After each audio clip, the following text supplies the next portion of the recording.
software development goes through trends. It goes through cycles where something will become popular, everyone tries to adopt it, they find the limitations of it, and then they move on to sort of the next shiny object. One of those, we've had event-driven architectures over the years. We've had microservice architectures. We've had service-oriented architectures.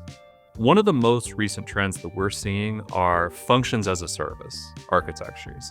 It is sort of a logical next step if you've gone through the process of going through microservices, to where you're following Unix principle kind of to its core. You want to have something that does one thing and it does it very, very well. Most organizations that we work with start very small when they work with functions. They will have a proof of concept. They will have teams that get trained in it. They will have CI/CD pipelines. They will have cloud instances where they kind of go very slowly into it. And for a while, I think functions as a service for most enterprises actually do work very well. The struggle that most of the companies that we work with run into with functions as a service is you reach sort of a critical threshold, a tipping point. You've reached an event horizon, so to speak, where once you cross that threshold through the accretion disk, everything kind of collapses in on itself.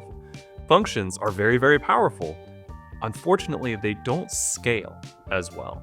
I'm not talking about scaling in terms of just API requests. Functions are actually great at that, where you can have these dynamically provisioned instances that flow up and flow down with the traffic. No, the scale issue that we always see with functions as a service is really for an application of medium to large size. You'll get to a point with functions as a service where there's just simply so much going on that nobody truly understands how all these pieces come together.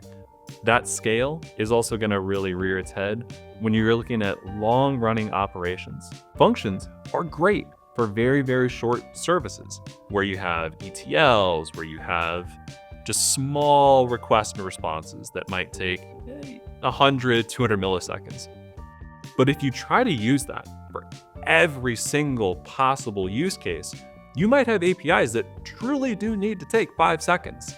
And in terms of billing on a function as a service model, if an API takes 5 seconds to respond, multiply that by the number of users, multiply that by all the number of APIs that are taking 5 seconds to respond, that's a pretty large bill that you're going to end up with at the end of the month. So if you're a small organization, you have a small application where you can kind of get away with it.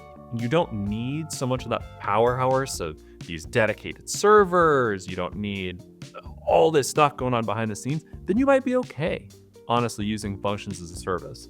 There might be sort of small supplemental functionality within a larger application where functions as a service do make sense. Maybe you have events that are coming in that you need to stream that are outside of sort of the lifeblood of the applications. That's perfectly fine.